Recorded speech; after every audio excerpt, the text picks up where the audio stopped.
All right, we're recording.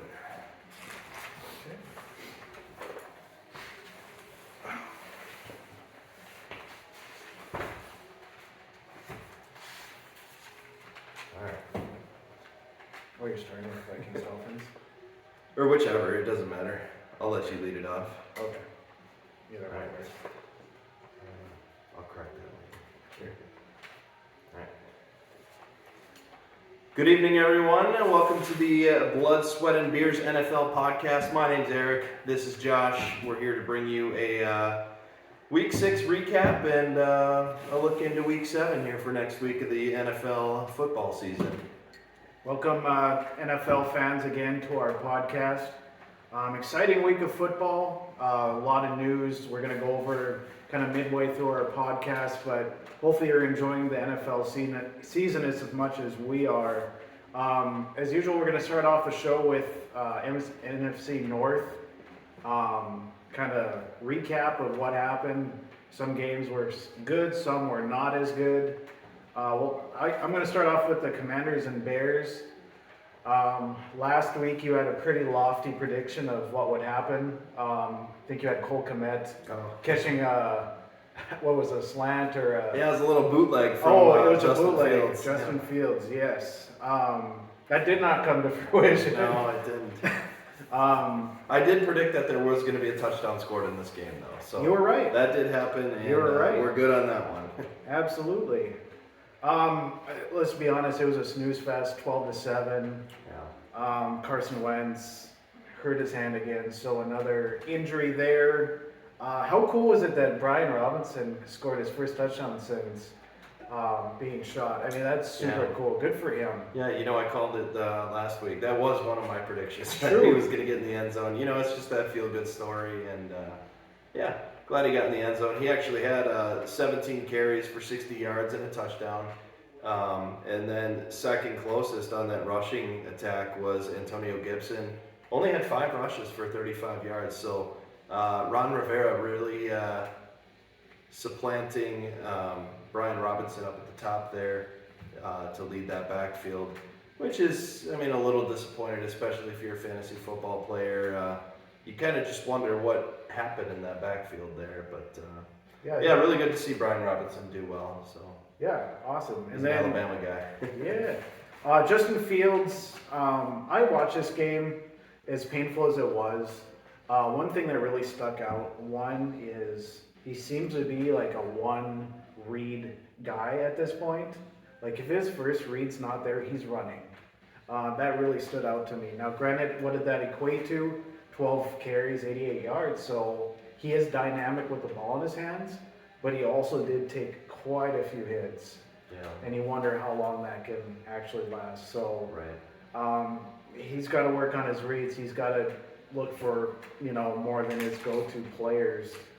I noticed that too with Justin Fields. He's kind of like that one read guy. But with that football team, I don't think that Justin Fields is entirely to blame. I feel like Justin Fields is probably the best player on that football team. I think everyone else around him is just kind of meh, or not really giving into the winning mantra of what the team should be. Every team should have that mantra, but I think there was that one pass that he had to a wide open tight end in the end zone. I think it was the backup tight end, but regardless, it almost seemed like the tight end turned around and waved to him and said, "Hey, look how wide open I am." And he stopped running his route, basically. And then by the time Fields threw the ball, he was like, "Oh, crap, I got to keep running my route." And he had to dive backwards. And it looked like Justin Fields overthrew him, but I think the tight end kind of gave up on that one. So I think, especially from a fantasy perspective, maybe even dynasty perspective, Justin Fields is still a guy you want to hold on to. I think he could still come into his own there in Chicago. And, maybe improve a little bit. Darnell Mooney, their wide receiver, he's also on the rise. 7 receptions for 75 yards. He's starting to look like his old self again. So I agree.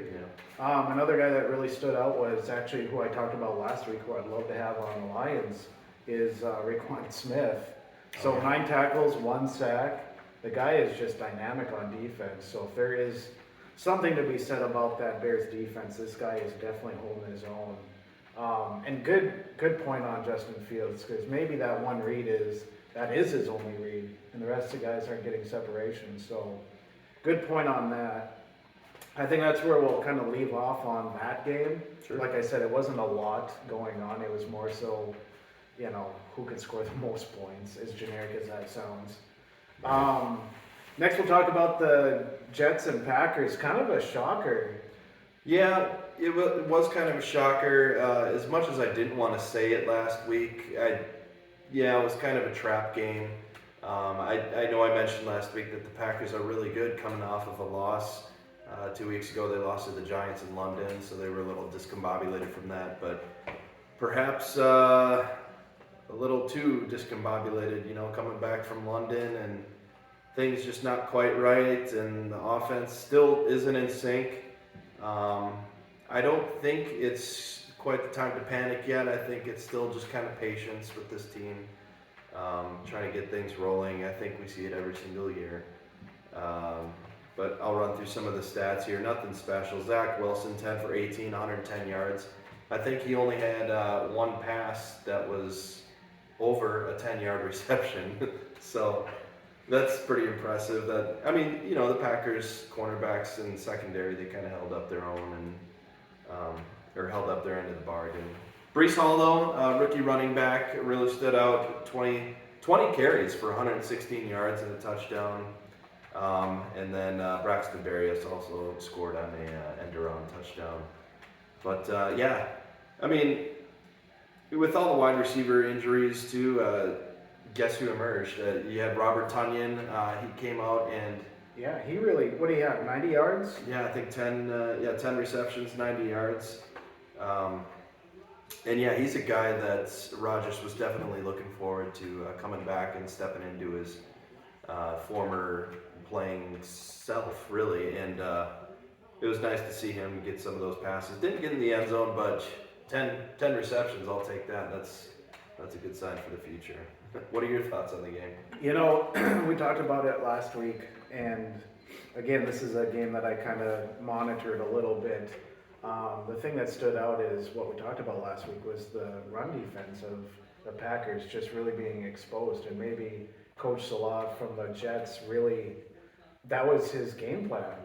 I mean, if Zach Wilson is only throwing 110 yards, attempting 18 passes, it's pretty clear what their vulnerability was. Yeah. That can be fixed clearly. They can defensive scheme for that. Another thing that stood out to me was the lack of running game on the Packers side. Usually saw a better mix of A.J. Dillon and Aaron Jones. Aaron Jones was kind of a ghost in this game. So again, it's something that can be fixed. Yeah, and I mentioned that last week too. I feel like some of these issues do stem from Aaron Rodgers himself being the elite and cerebral play caller that he is. You could see in the gameplay that a lot of these plays are designed to be running plays. I said it last week, I'm sick and tired of these RPOs that they're running.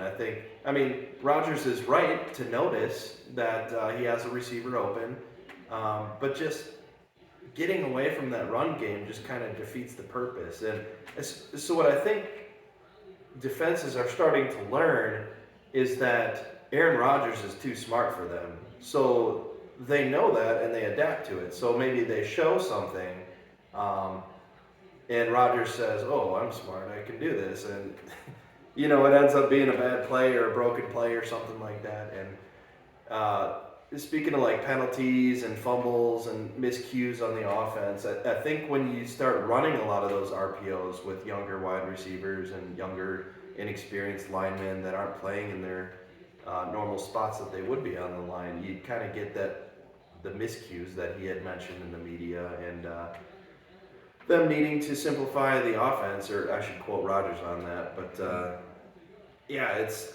I think Rodgers just kind of needs to take a step back from the whole cerebral aspect, and he's right. I think he needs to simplify things himself. I don't think it's a coaching error at all. I think maybe we just run the plays as they're called, and see what happens. Then maybe he has the right to blame the coach if that's what he wants to do. So that's all I'll say about that game. And I'll mention one more thing. I mean, with him, checking down plays and things like that and not letting the running game develop, that really affects the play action and the possible long throws that we've been Right. alluding to that they've been missing on, right? So if they could if they could just stick with the game plan, that would open up probably a lot of Romeo Dobbs, which kind of had a quiet game, 21 yards. Alan Lazard actually had a really good game, 76. He had the TD, so Yep. he's kind of that go-to. But yeah, we can move on to the next game. I would say probably one of the better games, if not the best game in the NFC North, Yeah. was the Vikings and Dolphins. And boy, the whole game was just really a fun game to watch, really entertaining. So It started off a little slow, but it really picked up as soon as what's that guy's name? Skylar Thompson.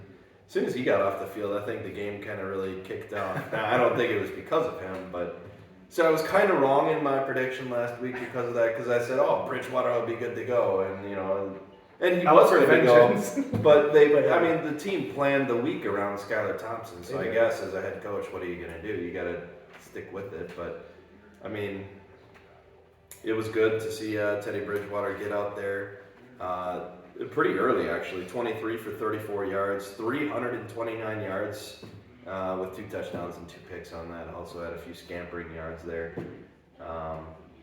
Kirk Cousins as well. He had another solid game, 20 attempts for 20 for 30, and then 175 yards, 2 touchdowns. I don't know, what do you think? Is he having like a MVP type season almost? I mean, I would say he's having a very stellar season. If there's someone, one of his best seasons rather. Yeah. I would put him in a top 10 conversation as far as steadiness of quarterbacks this year.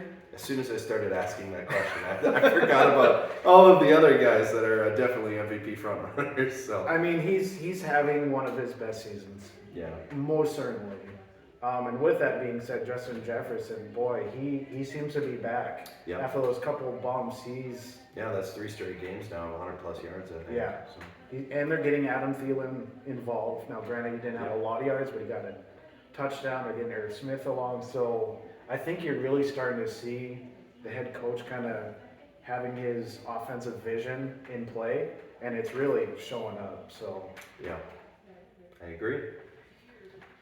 Well, that was a quick one to talk about. I don't really have much more on that game. Should we get into our next category for tonight? Of course. Let's talk about, now granted we talked about the NFC North, and not all of our viewers want to hear about that. Maybe we got some Saints fans, maybe we have some Cowboys fans, maybe we have whatever it is. In fact, in the comments, put down your favorite team. We always like to see who your favorite team is, and maybe we'll give you a comment on how we feel they're doing, things like that. Yeah. But people that really stood out, one was Kenneth Walker for the Seahawks. He was put as the number 1 running back due to Penny's injury. And for his first start, 97 yards, 1 touchdown out of Michigan State. That's pretty darn good. 2nd round pick. What are your thoughts on him? Yeah, no, he looked strong. I think that team knew that he was ready to go and ready to take over that lead role. They just had a good problem in the beginning of the year with another really great running back in Rashad Penny. So Yeah. fortunate for Kenneth Walker to be able to take advantage of that opportunity. The Seahawks did end up winning that game 19-9 against the Cardinals. Really solid outing. I think you just let Geno cook, you know what I mean? Yeah. Like, they just hit the jackpot on that trade. I can't speak on it more than enough that at first I was like, man, they're letting Russ go or they're trading Russ, but then you look at it like, they could maybe have the diamond in a rough. Yeah, even Noah Fant, he's getting a little involved in that game too up there in Seattle. So yeah, good to see. Things are looking up. Top 15 team, to be honest. So yeah. What's the next person that kind of stood out to you? Or? Yeah, next I had Chris Godwin. Looks like he's starting to return to his old form. He led the team this week with targets. He ended up with 6 receptions for 95 yards. Last week, same deal, 6 receptions, 61 yards. So I think we're starting to see him kind of Return, yeah, like I said, return to his old self. I don't see any lingering injury issues with that ACL or the hamstring he had earlier this year. So No, that's right. really excited to see him get going. I have him on one of my fantasy teams, so it's definitely good to see him sitting there nice and pretty on my roster. Heck yeah. Unfortunately, the Bucks lost in that game to the Yeah. Steelers, which is a huge shocker. And obviously, you saw Tom Brady's frustration on the offensive line. So things are kind of not looking so up with the Bucks. I thought they were going to be a Super Bowl contender this year, possibly in the NFC North, but Well, Brady's got to get older sooner or later, right? he's 45 years old, and Yeah. he can't go forever. And it's not all Brady, but yeah, you're kind of seeing, you know, maybe the Bucks not looking like the Bucks anymore. And they don't have Bruce Arians either, so That's true. That's another- a huge. I mean, because their current head coach, correct me if I'm wrong, was a defensive-minded coach. Yeah, So Todd Bowles. Yeah, he was. I think he was known best for his Jets tenure that he had. That's over there, right. so.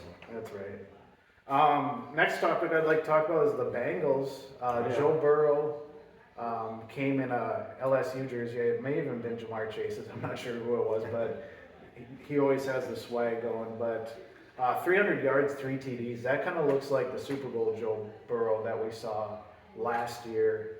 And Jamar Chase, holy buckets, lightning. Yeah. 2 TDs, 132 yards.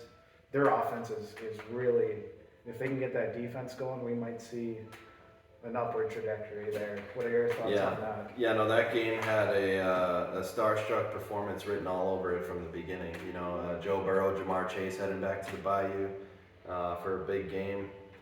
Yeah, Burrow, 300 yards, 3 touchdowns. Man, that's quite the performance. Jamar Chase, too, he had a huge game. Lots of upsets this week. There has been. Yeah. Yeah, there was. So, Quickly on that, we talked about Joe Burrow, and this is off topic.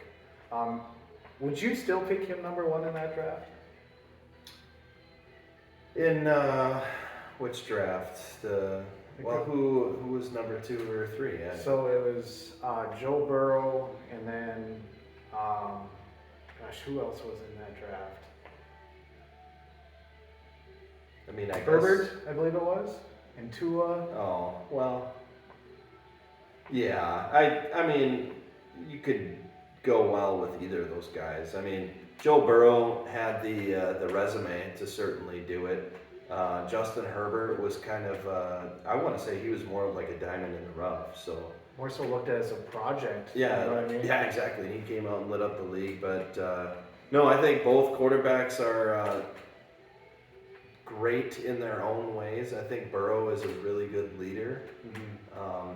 I think Herbert can be. I think he's one of those guys that leads by example, I agree. similar to Aaron Rodgers.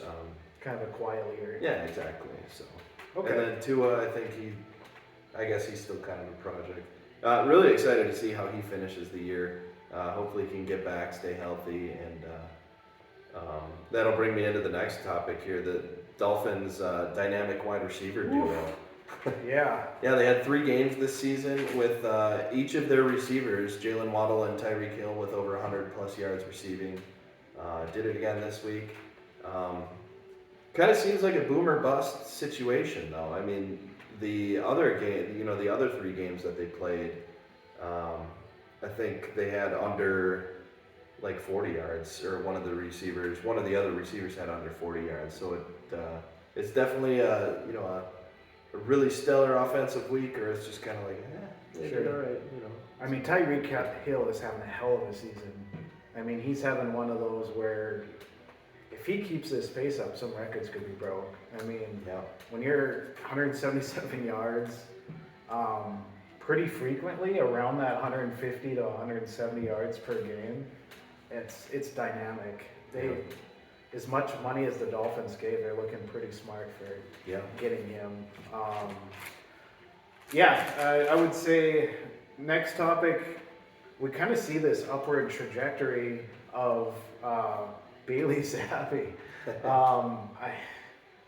If you're the Patriots, are you looking at film right now and be like, well, we have Mac Jones, we invested a top 15 draft pick, and then we have Bailey Zapp Zappy, who seems to be running this offense a little more the way it was intended, right? Yeah. Quick passes, accurate passes, smart with the football. I mean, what are your thoughts on him? Yeah, no, New England more than anything should know that you roll with the better quarterback. Yeah, right. I mean, look what happened to Drew Bledsoe, right? And Tom Yep, Brady, that's and right. how that turned out. Now, I'm not saying Bailey Zapp is a Tom Brady, but you certainly do have to roll with the better quarterback. You Last week we talked about the quarterback controversy being in Dallas.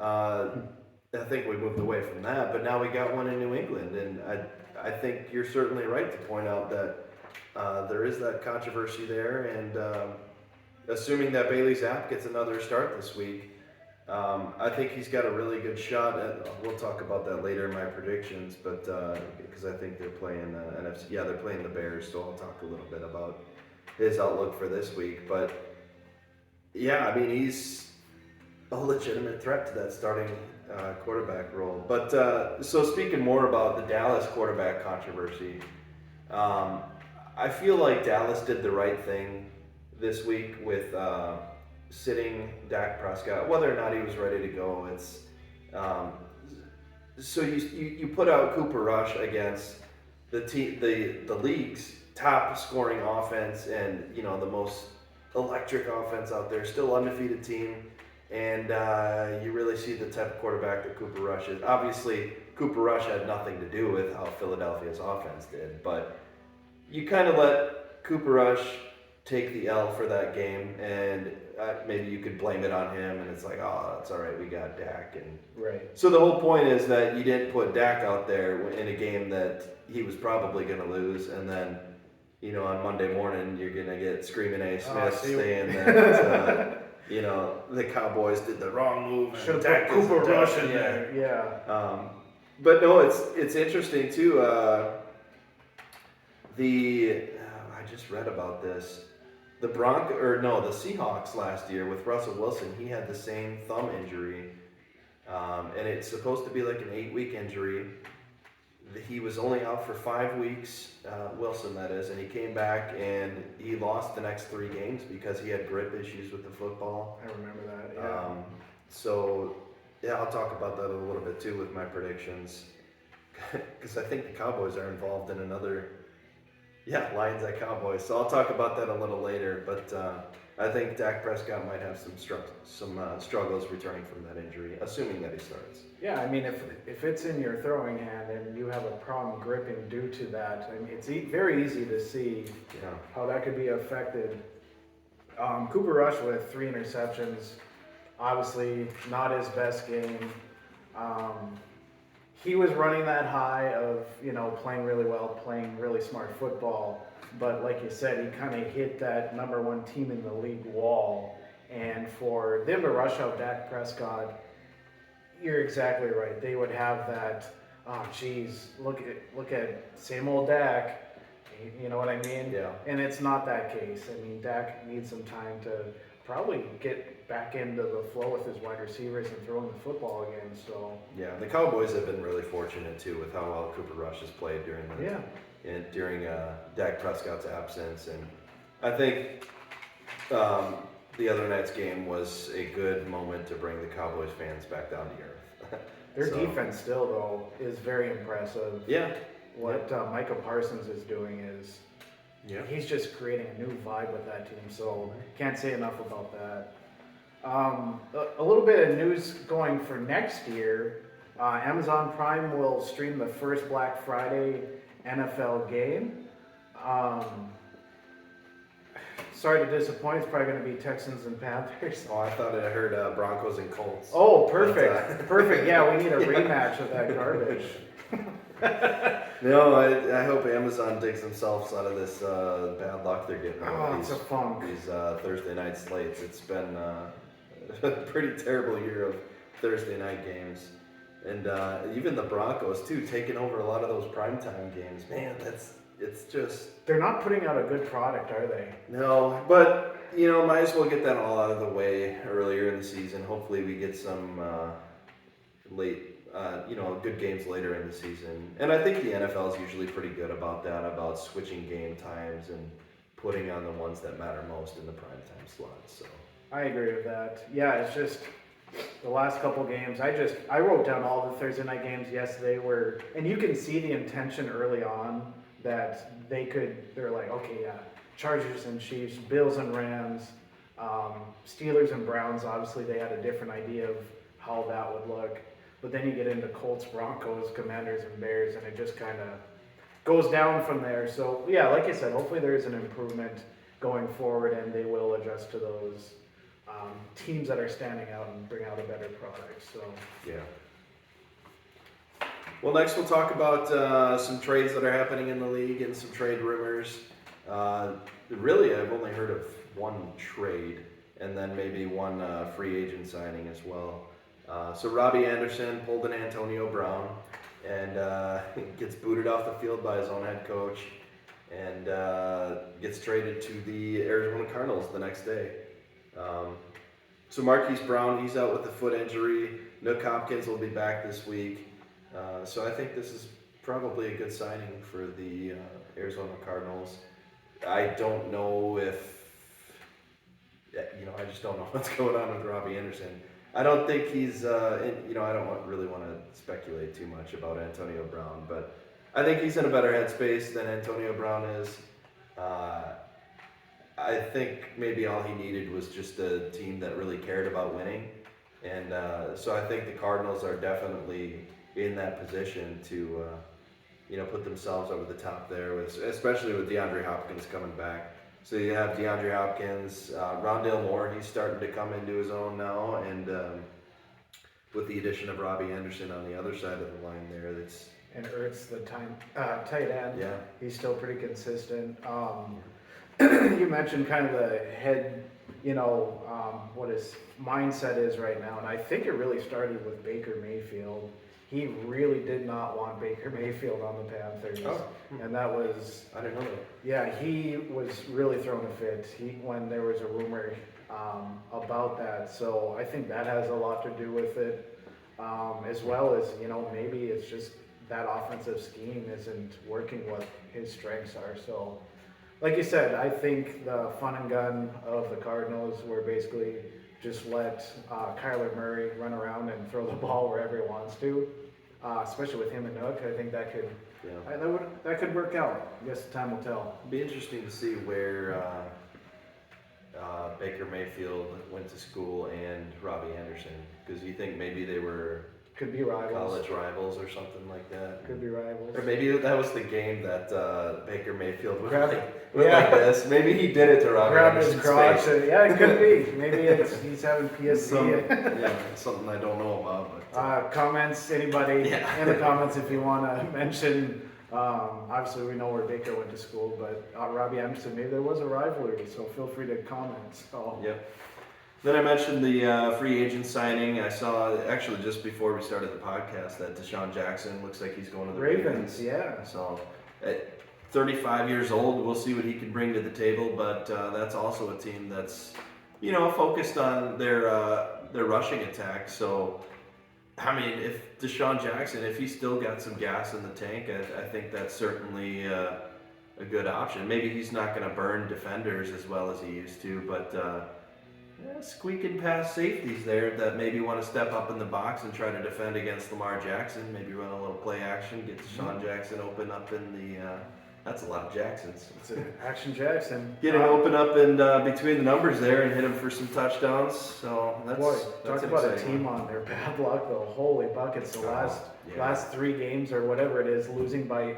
It seems like they blow it every game. So I kind of feel bad for them at this point. Yep. Put a lot of effort to lose, but. Next, we'll talk about Christian McCaffrey. There's still some rumors floating around out there. Now, the way his contract is structured, they actually restructured it at the beginning of this year. So they offloaded most of it into later seasons. So I think this year he's only counting like $1.5 million against the cap or something like that. So he's very attainable, very easy to acquire, but that's only going to be for a team that's going to want that 1-year rental and then, really try to get that Super Bowl. Because in his second year, he's going to cost them, I think, all the way up to like $11.5 million. And So, I mean, what teams have you heard that are somewhat, I don't know about interested, but teams that he could probably go to? We kind of mentioned it last week. I think a strong one would probably be the 49ers, just to see, because running backs with Kyle Shanahan, they kind of go hand in hand. If you can get yourself a multi-facet running back in the 49ers game, and I think they need someone like that. They certainly do. And the Kansas City Chiefs, I've been hearing too, kind of sniffs of that. But you know, the way their running back, what's his name? Jeff Wilson or Elijah Mitchell or? Chiefs. Oh, the Chiefs. Yeah, Clyde Edwards-Helaire. He's kind of been turning it on, so maybe that's not really needed in that offense. Yeah. But I think the Bills one we can put the rest. I don't think he's going to the Buffalo Bills. No, to be honest with you. If anything, I think James Cook, the running back there over in the Bills, he'll eventually start to show up and turn out and really be kind of like that pass-catching third down option maybe. I'm not really sure how he blocks against the blitz, but because that's important too for a third down running back. Oh, certainly. He's definitely one of the top pass-catching running backs in this last year's draft, so I think maybe that'll turn out there. Yeah, I'm not worried about that Bills offense at all. Yeah, interesting though with the 49ers. I mean, it would really have to be only for this year because Christian McCaffrey is just a better Elijah Mitchell. He is. That's a really good way to put it. So then what are you going to do next year? I mean, yeah, I guess Elijah Mitchell's still on his, rookie deal or whatever, but I guess you could just say, so what? We have Christian McCaffrey. Right, we have. And so, I mean, yeah, that might be a good team for Christian McCaffrey to go to is the San Francisco 49ers.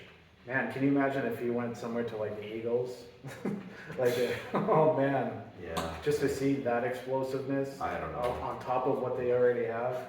I mean, that's just. Yeah. Yep. We'll talk about the Packers again.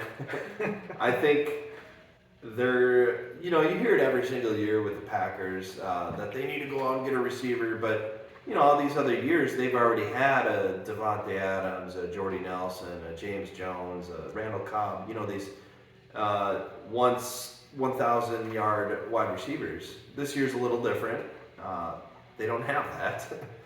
As good as you think Alan Lazard might be, or Romeo Doubs starting to turn it on. Man, you just got these injuries with Christian Watson, Randall Cobb. Now he's going to be out for a while, and I really think if there's any year for them to do it, I think it's this year for them to go out, trade some of their picks away.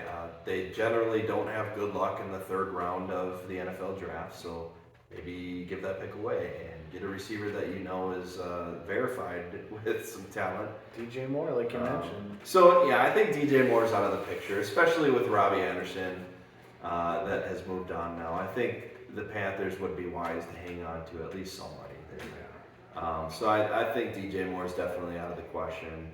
Another guy on my list here that I had was Terrace Marshall. He's a second year player. He'd be an interesting option. I forget, he was one of the top rated wide receivers, I thought. But of course you had Sam Darnold last year and then Baker Mayfield this year. I was kind of hoping to see him get a little more involved this year, but not really too much. The big name everybody's talking about is Chase Claypool from the Steelers. That would be interesting. I think he's definitely got wide receiver one potential. Kind of fell off over the past few years. I can't remember if it was for injuries or something, or just other wide receivers that have stepped in and kind of dominated as well. Had a really nice showing this past week, so that's definitely an option. I think Claypool. I mean, I'd be excited if I saw that name pop up. That'd be incredible. Yeah. Chase Claypool to Mapletron to the Packers. Yeah. I mean, he has, like you said, he has that game-breaking potential. Yeah. And that's a big word with Chase Claypool's potential. But the Steelers, they draft very well at the wide receiver position, so maybe he's just kind of, the forgotten child in this offense, and he just needs that opportunity to break through. And he could be those reliable hands Aaron Rodgers needs right now. Yep. Another one I had on my list was Tyler Boyd from Cincinnati. I think he's the best third wide receiver in the NFL. Without question. You know what I mean? Because there they have Jamar Chase, T. Higgins, Tyler Boyd. I think Cincinnati would be wise to try to move on from him. As far as a contract perspective, they're going to have to start paying these guys. And I think Tyler Boyd would definitely be an intriguing option. Maybe that's where you spend your third round pick and try to acquire him. Last on my list, I had Kenny Galladay. I think he's only got like 5 receiving yards this season, and but the big thing with that is obviously his contract situation, and I think the Giants are aware that they would have to take on the bulk of that contract. That's right. But hey, you give him Aaron Rodgers, maybe he can get back to that elite form, and I don't know. I just think something needs to happen for that team. So yeah, I agree with that. Yeah, I agree with that completely. As a Lions fan, I'm certainly glad that we did not sign him to that same contract that the Giants did. And I prayed for it, obviously, that I didn't, because as a football fan, if you watch enough of a player, you can kind of read between the lines of, hey, he's playing for a contract, or hey, he only has a certain amount of skill set. And he's certainly one of those. He was a great deep threat with Matt Stafford. And he could be a very great deep threat with Aaron Rodgers or someone else with a strong arm. But not a player I would take on that contract. Real quick, who's your and we can ask in the comments too. Who's your favorite deep threat wide receiver? Who's the guy that you want to see just go down the field, one-on-one coverage, real tight coverage? But to go up for that 50-50 ball, come down with it. Mine is going to be Mike Evans. He actually did it this past week. And I don't even think it was a touchdown. It was just kind of on the sidelines. Just went up for that ball and snagged it. Man, I just love watching those contested catches like that. I think it's really something special. And I think when you're looking for a wide receiver one, that's the trait that you're looking for. Somebody that's on the outside that can go up and win those balls for you. Yeah. You got one in mind? You had me until jump ball. Mine is Tyreek Hill. Okay, yeah, Tyreek Hill. Because I've seen him. He kind of has, for your older audience members, maybe not that old, Steve Smith from the Panthers. He really has like that gritty. I don't care if I'm 5'10". I think he's probably like 5'10", 5'11". Yeah. But he has that. I don't care who's guarding me. If it's Sauce Gardner or whoever, I'm gonna go up there and I'm gonna win this ball. Yeah, he's like that little joystick out there. He is. There's actually another Chiefs player. I forget his name. They called him the human joystick. But he got that little twitch in his step, and he can squeeze through those defenders. And you're right, it's not going to be a contested catch, but by God, he's going to burn the guy that he's racing. So it's not even going to be one-on-one coverage. I'm trying to think of some other guys. Megatron, he was great in his days. Yeah, phenomenal. Randy Moss, obviously. He made a lot of cornerbacks look silly in the day. Terrell Owens, too. Yeah. Man, a lot of these, it's nice to reminisce on these guys sometimes. Let us know who you think your best wideout is to go up and get those deep balls, go up and jump up and get those contested catches. I think what we'll finish off here, so kind of how we'll finish off most of ours, is predictions of this upcoming week 7 already. Can you believe that? Football games coming up in the NFC North. I'm going to start with the Lions. I'm going to go quickly. I think the Lions are going to score probably 10 points. Cowboys, even with Dak coming back with,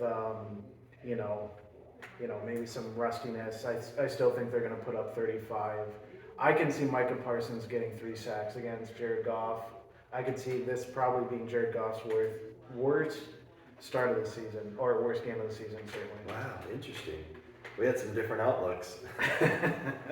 So last week I kind of predicted that to happen to the Vikings. I thought they were going to be exposed and the Dolphins would have a really good game against them. I was somewhat wrong on that. We were right to see that the Vikings did get exposed with those cornerbacks. But no, I had, some of my notes here. Dallas might be rushing Dak back too quickly. I mentioned the comparison between him and Russell Wilson. I think we might see some turnovers here. I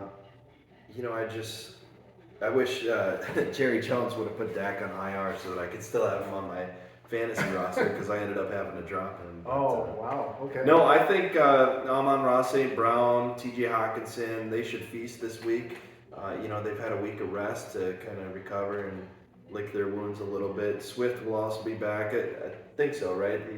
Was he playing? He's still mending. I haven't heard if he's playing or not. To my knowledge, he's no longer in questionable or doubtful. So I'm assuming he's going to be a go. We'll probably still see a lot of Jamal Williams mixed in there. But I had a huge upset potential on this. I think the Lions' offensive line is, you make them sound kind of underrated. I don't think you give them enough credit. I think they'll be able to handle that Dallas pass rush, and even some of the running game too. I think, like I said, I think it's got some upset potential. I'm going 28-24 Lions. I would take that.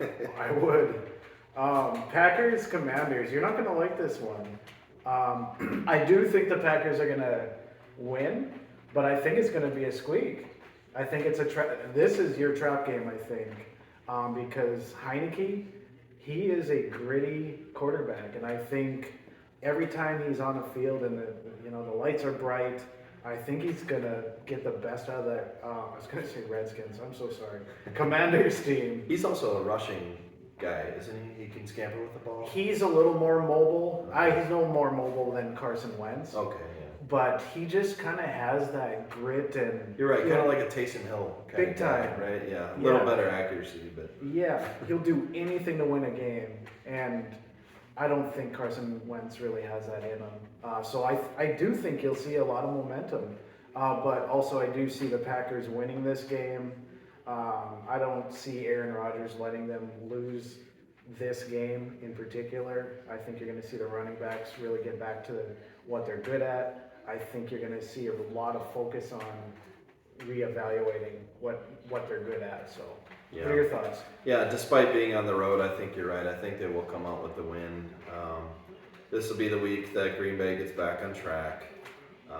Hopefully they can keep Tonyan involved as much as they have in the past, or this past week. Yeah.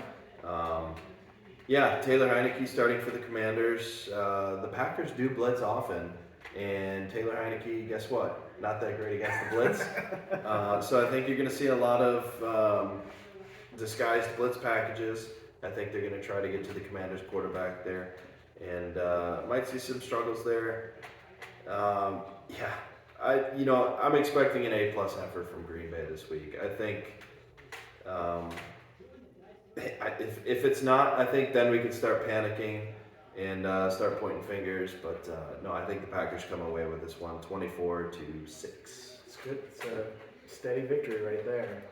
Last but certainly not least, well maybe it is least, Bears and the Pats. You have Justin Fields against, I don't think Mac Jones is back, is he? I think he's still... No, I think we're still expecting Bailey Zapp to start here. And I mentioned that earlier too, that Bailey Zappi gets another chance to prove his worth for the starting role. I don't even know if he's...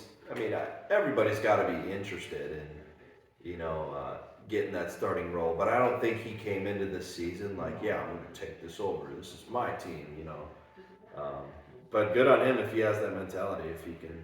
Yeah, he started off as the third string quarterback because you had Mac Jones and then... and Hoyer. Hoyer. I forgot about Hoyer that. ended up getting hurt, and now you have Zappi, who, again, like I said, is just crisp with the ball, quick on his reads, which I mentioned earlier isn't in... I still don't think Justin Fields is quick on his reads and quick with the release. With that being said, I could see Pats 28, Bears 9. So the Bears will score on some kind of touchdown play. No, I think I had a 9 and 3 field goals. So 3 field goals for the Bears, and then obviously touchdowns for the Pats. So yeah, 9-28. Yeah. Pats win. Yeah, I had similar notes here. I think Justin Fields will struggle again because, Bill Belichick. Yeah. Yeah, I think Belichick has a good track record against younger quarterbacks. Bears still suck. Patriots win 20-10. There you It always go. feels so Doesn't good get to much say that. easier. Well, they have a better record than the Lions, so I can. Oh, well. We'll see after this week, though. Yeah. And Vikings fans, congratulations! You have a bye week, just coming off a victory, Yeah. so that's great news. Get rested, get healthy. Get rested, get healthy, get scheming. They are, I think, a threat to the Packers. We mentioned that early in the year, anyways, that we kind of felt that could be. But with that being said, I think we're going to close on that. We're also going to close on. Thanks for watching. Happy football, week 7. Hope your team wins, whoever that might be, unless it's the Cowboys. And then hopefully the Packers will pull out a win against the Commanders. And we'll have a good episode next week for you. Go from there. Don't forget to like and subscribe if you like the content. Absolutely. Cheers, guys. We'll see you next week. Cheers. Oh, yeah. That was pretty good. Yeah. So 14 minutes, so that was about 45 minutes. Oh, perfect.